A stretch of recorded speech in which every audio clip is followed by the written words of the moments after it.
Assalamualaikum warahmatullahi wabarakatuh. Selamat pagi Bu Umi Zulfa selaku dosen mata kuliah desain pembelajaran, dan selamat pagi juga teman-teman semuanya. Sebelumnya perkenalkan, nama saya Muhammad Ulim Nuha. Saya di sini perwakilan dari kelompok 11 akan mempresentasikan hasil diskusi mengenai materi tentang desain, evaluasi, dan remedial PAI. Tugas ini disusun oleh saya sendiri, Muhammad Ulim Nuha, dan Mas Muhis.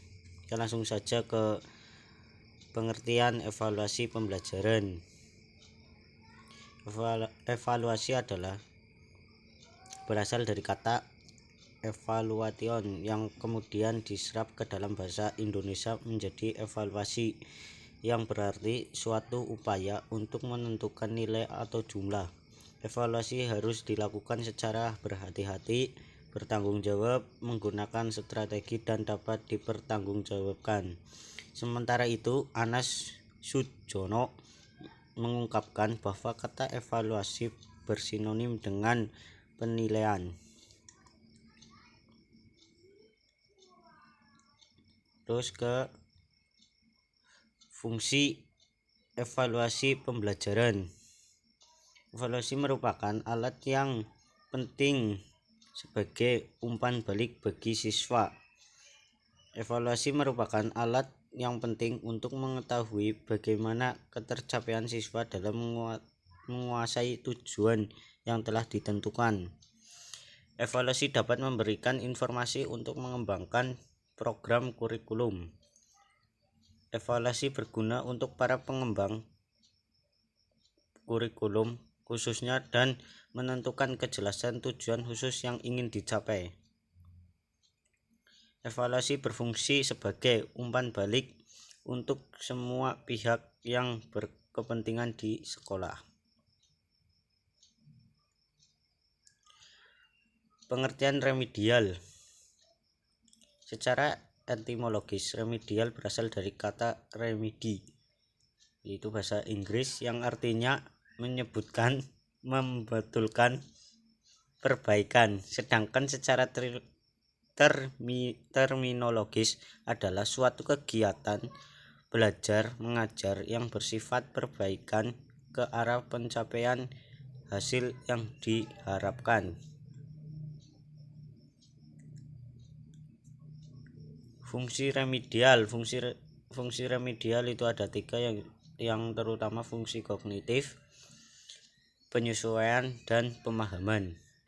Fungsi kognitif dapat dilakukan untuk perbaikan terhadap hal-hal yang dipandang belum masuk kriteria yang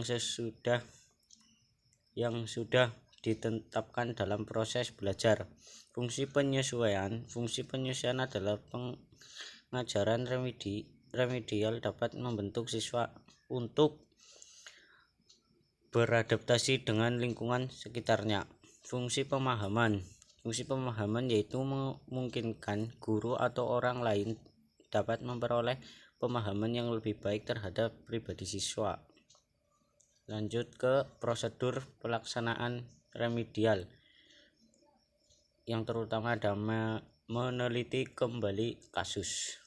Meneliti kembali kasus merupakan mendiagnosis kasus kesulitan belajar siswa minimal yang dicapai dari belajarnya.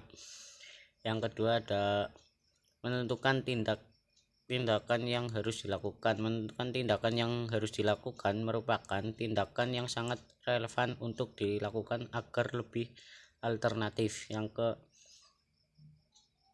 ketiga ada pemberian layanan dan konseling. Layanan bimbingan ini adalah proses bantuan atau pertolongan yang diberikan oleh guru kepada siswa secara tatap muka, sehingga siswa memiliki kemampuan atau kecakapan dalam melihat dan menentukan masalah serta menanganinya. Terus ada pelaksanaan pembelajaran remedial. Pelaksanaan pembelajaran remedial adalah program yang guru buat untuk memperbaiki prestasi siswa yang dibawa kriteria ketuntasan, jenis dan teknik evaluasi pembelajaran. Ada evaluasi formatif, evaluasi sumatif, ada evaluasi diagnosis, dan yang terakhir ada evaluasi penempatan.